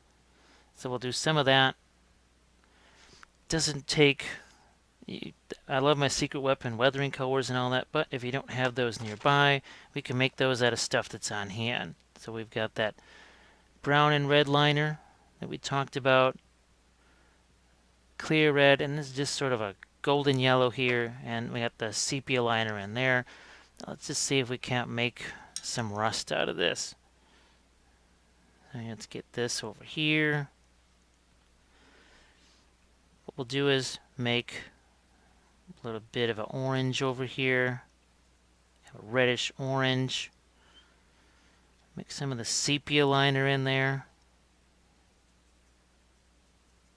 That'll be sort of our brighter, lighter rust color there. I mean, a little more of that yellow. And then we'll do the red liner. That's going to do a couple of things. That's going to make our, maybe even some of our chipping source right there. Here, let's see if we can't redden that up. So we'll use these.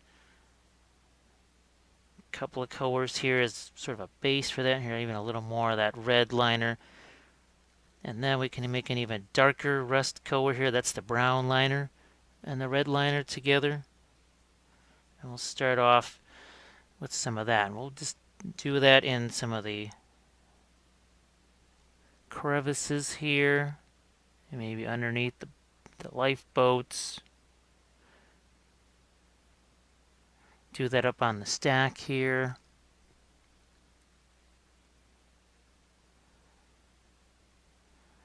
Don't want to go overboard with this, that's for sure. And like I did before, so what I'm going to do is kind of wipe some of this away. I just put some water on the brush, and in effect I'm sort of mopping it up away from our miniature. We're going to drop some of this here too, and potentially even some little bit of rust streaks here, just making that sure that's on the screen. Just run that down. Do the same thing here in a few spots.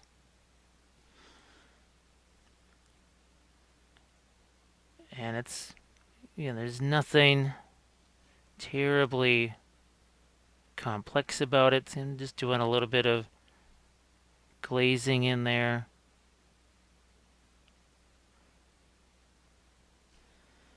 Do as much of this or as little as you think you need.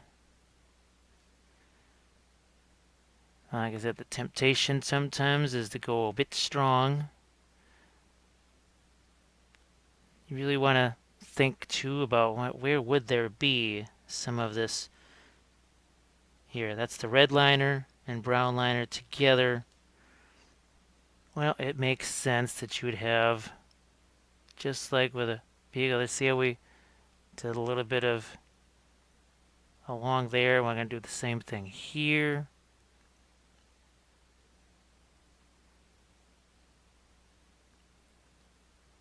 And like I said before, I can go in here with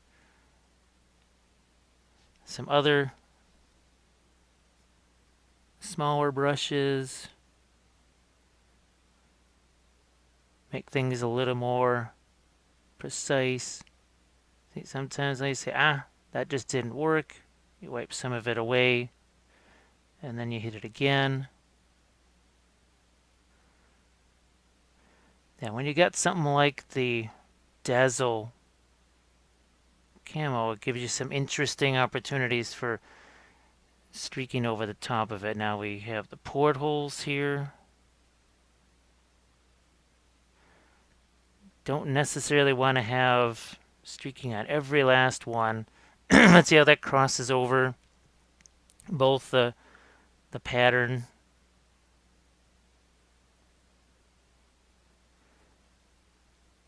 And like I said, if you don't like it, you just wipe it away. Remember, we have a lighter rust color we might do. Let's hit that here also.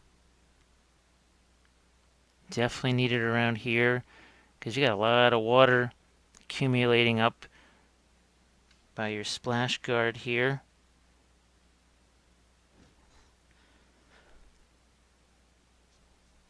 And I always got my sponges around. You could even, and I do this with vehicles all the time, you can do some of this too if you want along the edge if you feel the brush is too regular. So we've got our, and we'll just do a few of these along the sides. Get a few of these on the port side here. And sorry about the voice. It's late at night here. Can even do a few right there. And if you've watched the vehicle tutorials, I do the exact same thing there.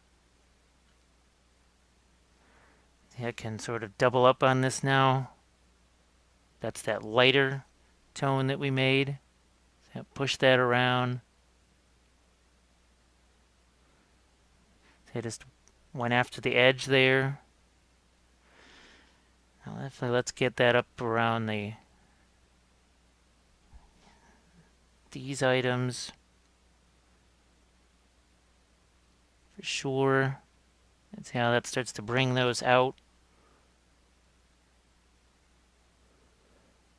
Sometimes you just have to be patient. I always talk about the chess match of painting miniatures, and you're always gauging, well, all right, what's my next step going to be, but what's the next step after that? 2 steps down the line, 3 steps down the line.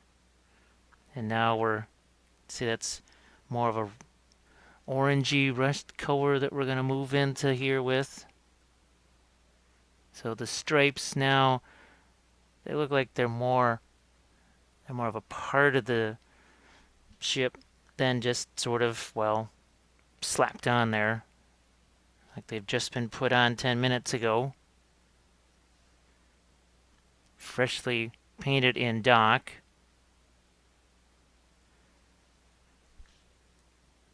I'm going to continue here on our funnel. Like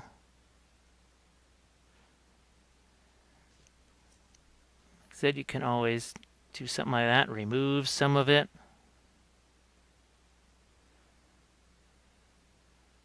Torpedo is probably not going to get a whole bunch of streaking on them for obvious reasons, but potentially, as I'm going to grab a little brown liner here for doing some darker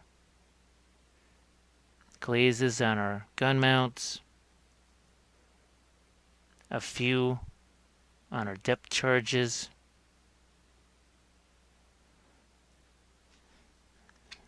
Got the sponge handy for removing excess.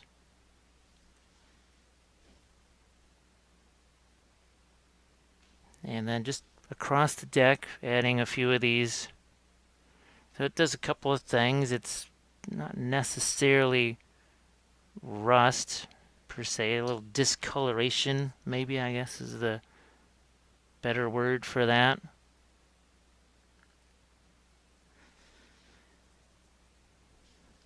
So we haven't done any of our streaking on this side, and there's a few places that just seem to be pretty logical for it, like there, where you would have either water accumulation or water runoff. Obviously, if you're doing this with oils, you've got, I suppose, more working time with it.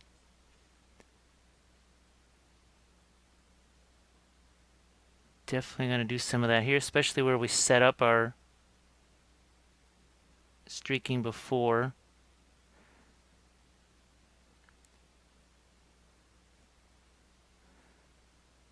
Here we're going to do a little bit of that here too.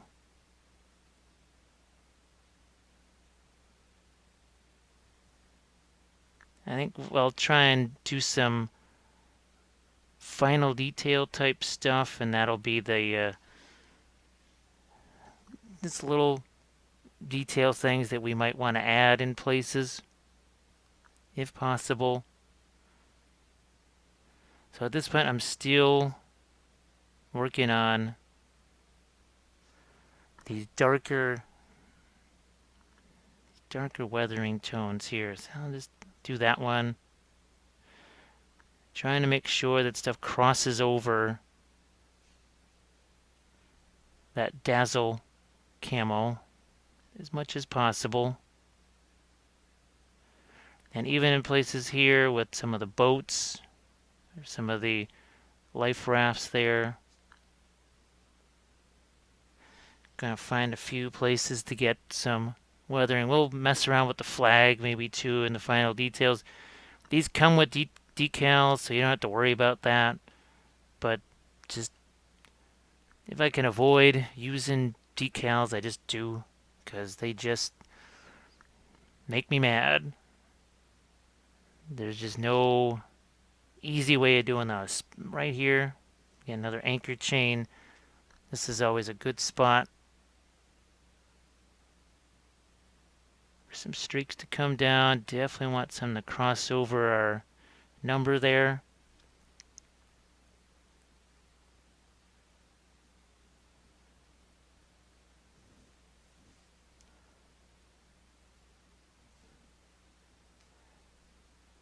And when you feel like you have enough of the darker stuff, I'm going to probably add more of that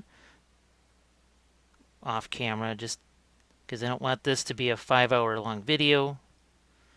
So we're adding a little bit of red to this. And now this will be our little bit of a lighter rust color here. And the perfect place to do that is right over, see some of that darker part of your dazzle camo? Definitely a good spot for it. What it does is it makes it more a part of the hull, as opposed to, well, like I said, it's just been plastered on there a few minutes ago. Makes it look more of a part of the whole. Do some of that back here on our fantail, because it just, we got a darker backdrop, so it's going to show up more.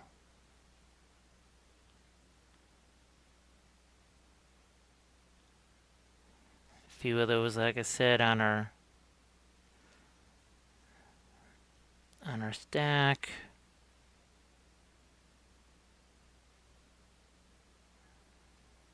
Some that show through more, some a little less.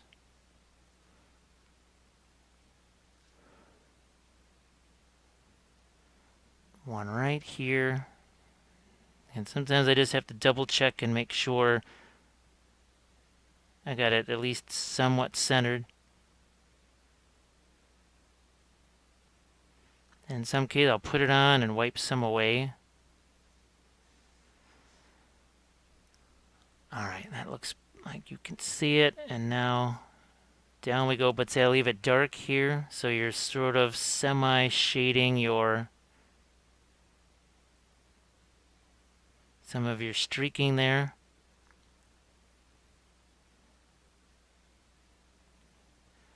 Yeah, just looking for a few like this one here. That's a good one. So it crosses right over that. And here, let's pop a few instances of lighter over that.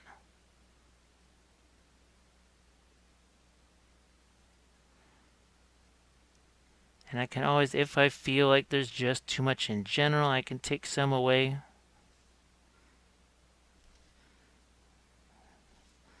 So I'll go with, now this is my lightest version here, and I won't do too much of that.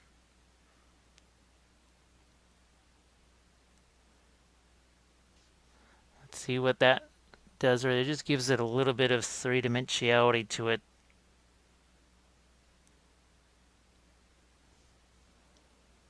Oh, gonna do the, I'll do some here on the stack.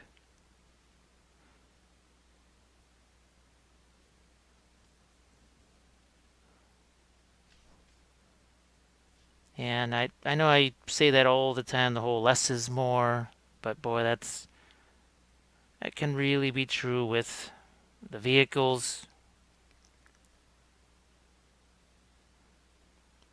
There are times where I'll go back in and maybe take some away, because maybe it was just a little bit too much. Because this, I want it to be more about maybe the discoloration as opposed to just straight up rust. You can see now that looks more like it's been chipped away.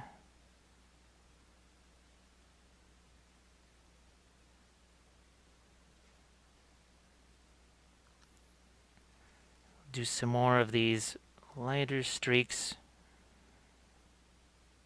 Sometimes the bottom portholes are really a good one. Trying to sort of collect a little bit of a pool there and yank it down.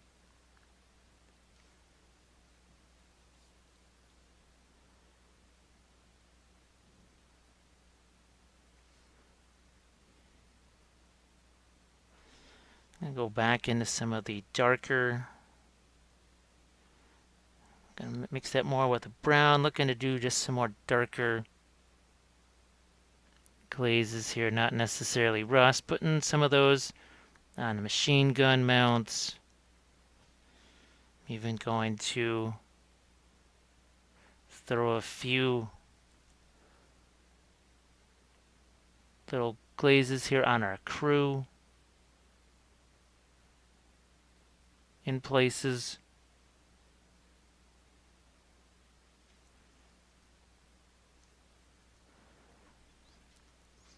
And this is all up to you, as however far you want to take this.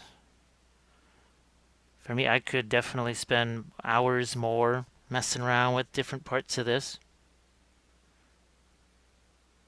I'm guessing most of the people watching this is more than enough for what they're looking to do.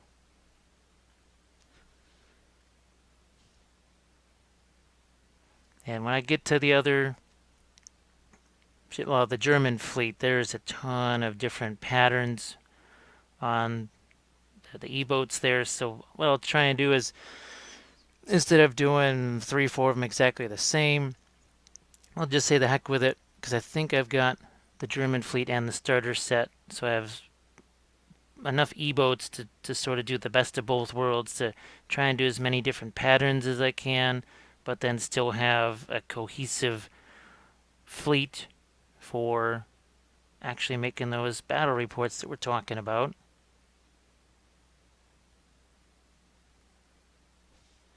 And that's the thing I've been really looking forward to, is something like that. We can maybe go one step later here. Let's do that on the other side too.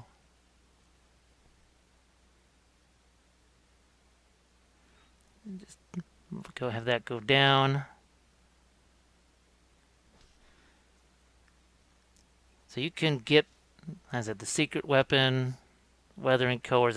I use them all the time on my vehicles and such, but I thought it'd be interesting just to show you how you can make your own rust colors if need be with all the stuff we've already been using.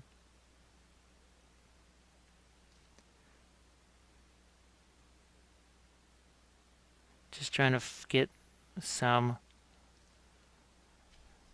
lighter streaks on our stack here. Little water accumulation there.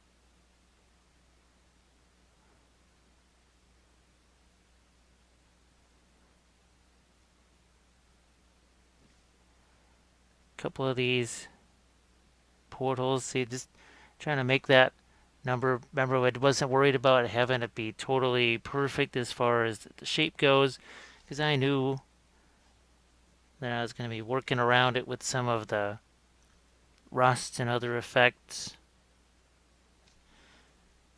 Now, there's nothing to say that, alright, I've still got my white sitting over here. I'll get back in here.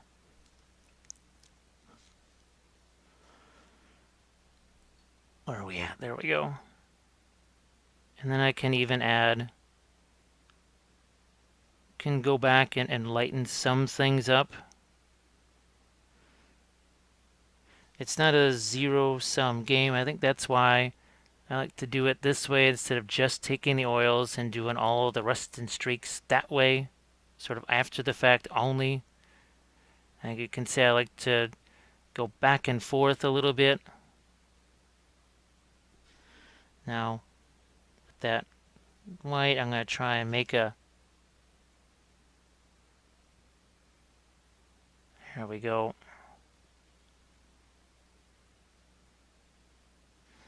And this is one final lighter rust color here. Just in a couple of select places.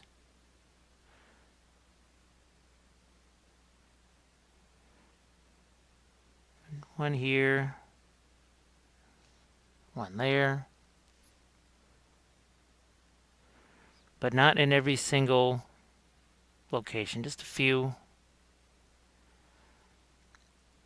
So at this point what we'll do is we'll throw some of the original colors back out here, and we're going to do some final details. What I'm going to do is reduce the size of some of these images here. We don't need those quite so much. So that's not too shabby. Here, let's do something like that. So we did pretty well there. See, even the ship that we're looking at, that's got a decent amount of streaking on it. Got all of our depth charges here towards the stern.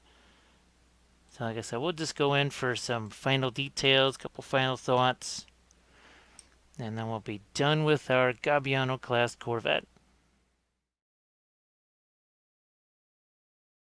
Alright, so among the final details we're going to tackle is our flag. Like I said, it comes with, all of these come with decals, especially for flags, but I just really hate messing around with decals. So we're just going to slap ourselves a little bit of color right here. We already have some of the red, and that's from, well, we had plenty of time to work with red before. We hadn't really done a whole lot with green at this point. Now let's get a little bit of lighter coloration to our green here real quick. Right here. Doesn't have to be a lot. Now we'll do that with our red over here. Just real quick. See, I'm going to throw a few lighter spots. I can even incorporate some of the yellow into this here. And that'll make that a little bit lighter. Here we go. Some right here. And now we're going to do our, right here, some of our life jackets, get some lighter colors on those. That's why I've got this zoomed in a little bit more here so that you can see this. Hopefully it works out. Sometimes the extreme zoom, it doesn't necessarily like the extreme zoom for whatever reason. So this is where you start to really get into some nifty little details at this point. Throw in these couple of little highlights that you don't have to go extraordinarily crazy with. It's just a few even. Can make a big difference. You'd be surprised what just a little bit can do. It's not all that dissimilar to our lighter rust color. Now, we got to do in the interior of our flag there, it's a little bit of a, you got a red shield and a white cross in it. So let's get our red once again. Looks like that's centered pretty well. So throw that little shield in the center there. And then inside of that, we'll do our little white cross there.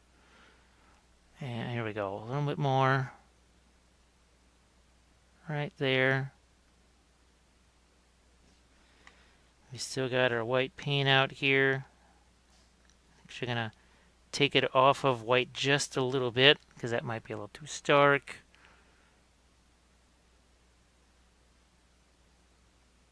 And there's your cross. So, like I said, it's not the hardest thing in the world. Not so difficult. And bingo, there's that. Now let's take I got some of the other seafoam green / bluish color to maybe find a few lighter areas on our gun mounts here, on our AA guns.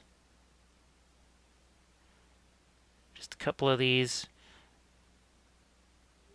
on our, right here on our tower. So used to the U.S. ships in that early war period, boy, the British too, and their earlier warships, they had a lot of those tripod mast setups. So I did mention that I've got some 1/700 scale ships, and I'm hoping to do those.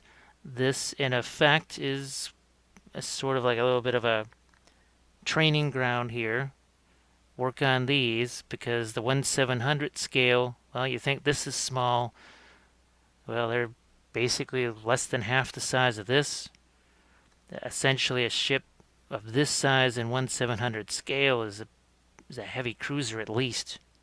So it's tiny, and the crew on those, I've only seen them on internet store sites. Oh my gosh, they make these guys look like giants. They are tiny little suckers. And the planes, the planes for those 1/700 scale aircraft carriers, those are pretty tiny also. So for those of you that really like historicals and maybe are into modeling, stay tuned. Some of that's coming up also. Alright, what we'll do now, I was going to see if I couldn't mess around with the windows. And I've just got a basic blue here. Just a basic blue. It's to give us one other different color. So see, we got kind of a brighter blue right there. Let's see if we can't do something with these windows. It looks like you can see it. You can see that I threw a little bit of rust around the outside of these. Now you may have to repaint some of your window outlines, because it's very possible you get a little bit of overpainting there. This is, like I said, this is a metal and resin sculpt, so that detail can get a little bit jinky at times. Here, let's tip that up for you so you can maybe see that. So we're just, all it is a little different. I'm trying to do a light to dark thing, but also get a slightly different blue color in there. But I don't want it to be too blue, so I'm going to actually take some of our brown liner there. And trying to kind of darken the top there a little bit. Almost like we're giving it a bit of a horizon line. So see, that just takes it off of that I just don't want dark windows in there. That's not really going to do the job.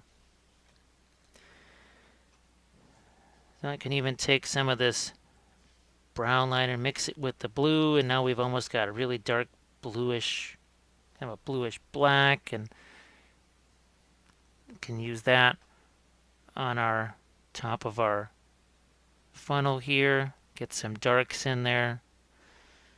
Maybe even on the ends of our barrels here. I noticed that when I was doing the other ones, even just that little dot at the end made him seem a little less cartoonish. That's it, just a couple. And then maybe I turn it into a bit of a wash right here. And we can go back in some of our weapons. So we're changing, we're getting some dark in there, but we're also changing the color a little bit.